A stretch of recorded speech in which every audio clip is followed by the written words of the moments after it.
สบายดีพี่น้องสักเครื่องสักของพี่น้องเอ้ยคลิปนี้แจ้งด่วนเลยพี่น้องแจ้งให้ทราบเลยว่า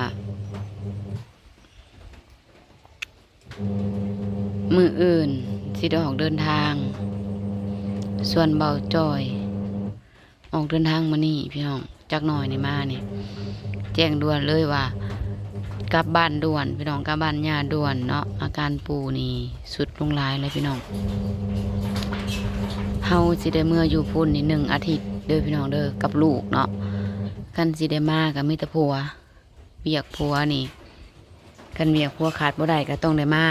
แล้วเฮากับลูกเลยสิได้อยู่เพราะว่ามันไปมายากพี่น้องเนาะ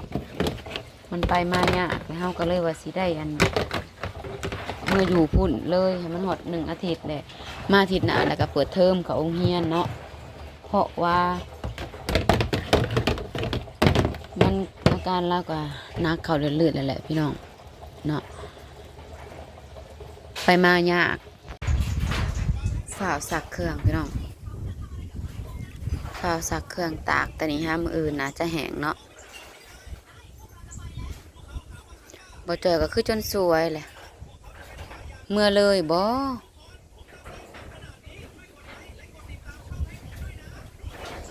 1 อาทิตย์พี่น้อง1 อาทิตย์เด้อพี่น้องเด้อเฮาจะบ่ได้อัพคลิปเนาะเพราะว่ามันบ่มีสัญญาณพออัพคลิปได้พี่น้องบางที่เนาะถ้ากรณีเห็นเฮาอัพคลิปแล้วแม่นเฮาได้มาบ่มีสัญญาณเนาะบางทีเฮาอาจสิได้ไปซื้อเครื่องซื้อของซื้อนั่นซื้อนี่ในบ่มีสัญญาณแล้วก็สิถ่ายคลิปไว้แล้วก็สิได้ไปอัพคลิปถ้าหากว่าอัพคลิปเฮาก็สิแจ้งว่าเฮาได้กลับมาแล้วหรือบ่หรือว่าได้ไปอัพคลิปซื่อเนาะ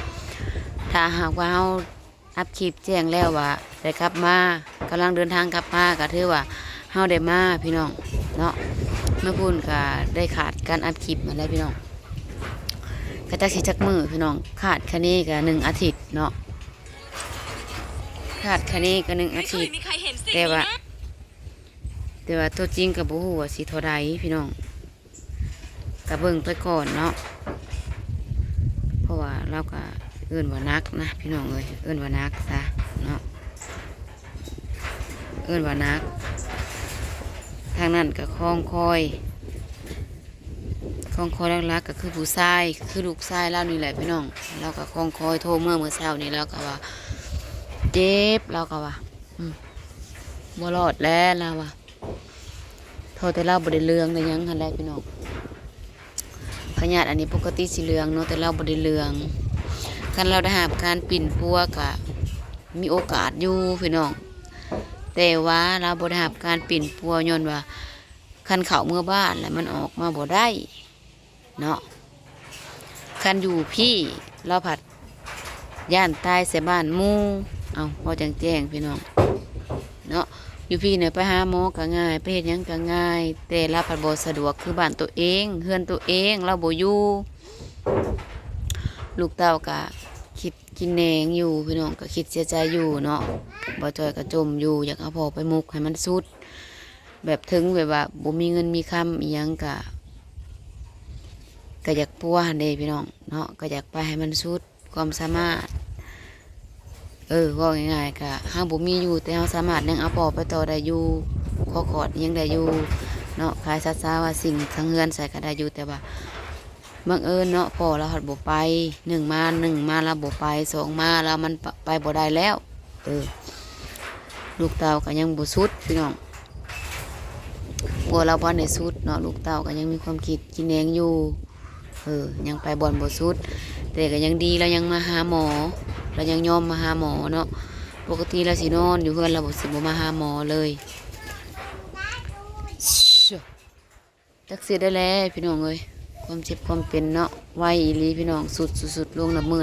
เลยบาดเจ็บก็คือใจสิขาดบาดมันขยะไปกะลูกมากินข้าวกินน้ำได้ก็ว่าของมันบุตรพี่น้องเอ้ยก็บุตรเรื่องคันบัดสิป้าข้าวป้าน้ำแต่แบบว่าเราเจ็บมาแล้วก็มันก็ แบบตะกี้นะพ่ออดได้เนาะช่วงติดก่อนนะก็พ่ออดได้เดี๋ยวนี้มันถึงขันแบบว่าข้างโอ้โอ้โอ้โอ้โอ้โอ้ยแล้วเราข้างมีแต่ข้างเจ็บแล้วก็ข้างพี่น้อง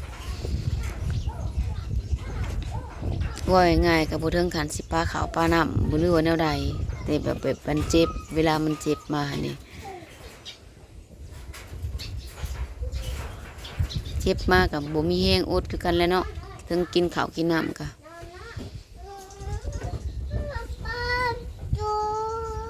มื่ออื่นเขาก็สิออกเตรียมเดินทางพี่น้องตอนนี้ยังบ่ทันเข้าโรงเรียนเนาะยังอยู่ในอาทิตย์กาเกียมอยู่ที่ต่อไปแล้วแม่นสอนปกติแล้วแม่นเฮาจะได้กลับมาพี่น้องเฮาจะได้เมื่อเบิ่งก่อนเฮาจะเข้าโรงเรียนเนาะสิให้แต่บ่จอยกลับมาไปเวียกลาวเฮากับลูกเลยสิอยู่พุ่นพังไปเบิ่งบางทีพังไปพี่น้องเบิ่งตัวจริงเนาะมันเขาว่าเฮาบ่ได้นิ้วเตาหิวข้าวบ่กินกับไข่เด้อ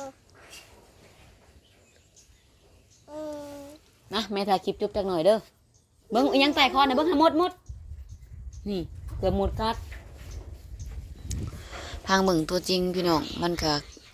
ก็สิเป็นไปตามแผนเฮาก็บ่ได้เนาะต้องเบิ่งสภาพตัวจริงเราสายด่วนพี่น้องคือบ่ดุงเอาเลยอย่าไปดูลูกไปดู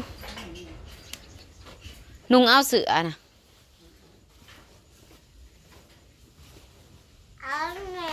อีน้อยหายจากเมื่อน้ำเลยสิเมื่อน้ำพ่อบ่สิเมื่อน้ำพ่อบ่เครื่องสีดำนี่สีดำสบายดีป่ะลุ่มดูน้อยจะซื้อในตลาดบ่บางเพชรนะเฮ้ย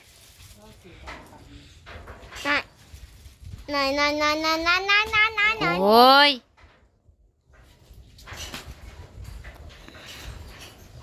นุ่งส่งปีนได้น่ะนะ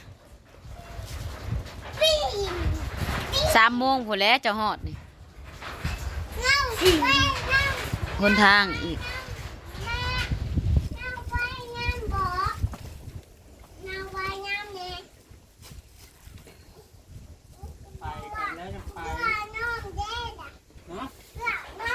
เสือน้องมัดดีแล้วบ่บางเพชรนะมัดตายโลดแม่นโตปะน้องจ้าแม่มือตอนเขาสิไปนะถามพ่อให้ไปบ่มืออื่นเอาแล้วบ่สายสากสายเสือกนะเฮ้ยเอาเมื่อเราเล่นอะไรอีกเลยมันก็ยังเสียเมื่ออยู่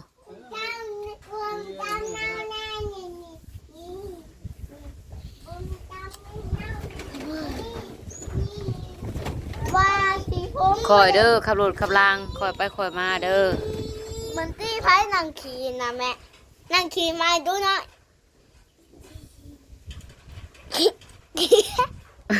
มัดจงข้างหน้าว่ามันก้อยมันเคยทำ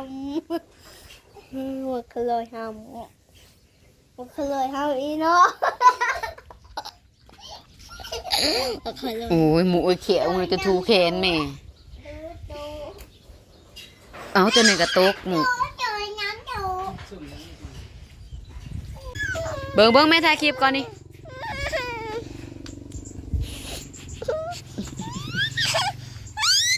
เบิ่งเนี่ยผู้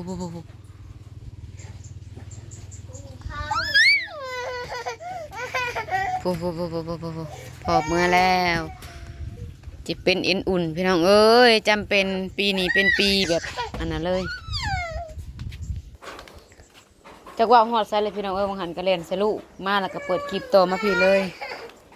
เห็นได้น้อย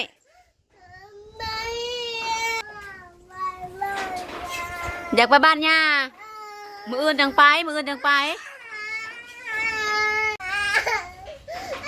อยากไปใส่อยากไปใส่ก็ลูกว่าไม่ดูอยากไปใส่อยากไปใส่ มือก็สุดก่อนนะเอ้ยบัดนี้พัดน้องหายน้ำพอพวกนี้ก็บ่อยู่เฮือนพี่น้องมืออื่นเฮาก็เดินทางแล้วมืออื่นก็เจ้าหน่อยจังไปเจ้าหน่อยจังไป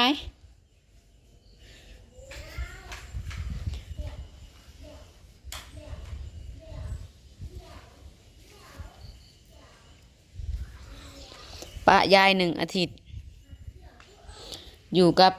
น้องสาวอยู่กับเขาอีสมอยู่กับสลับและบัดนี้พี่น้อง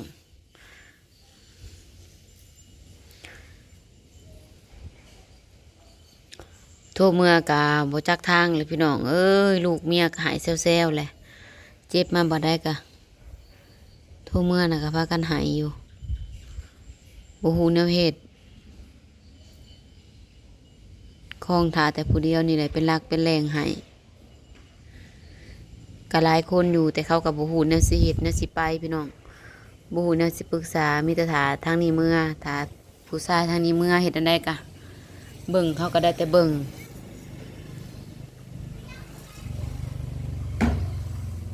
ถ้ากันหายแซวๆอยู่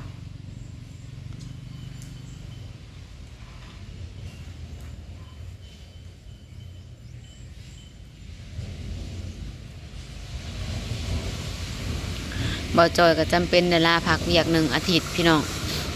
เขียนเวลาพักเวียกอีก1 อาทิตย์เนาะจะได้ก็ฝากเบิ่งฝากส้มฝากเป็นกำลังใจด้วยพี่น้องเด้อ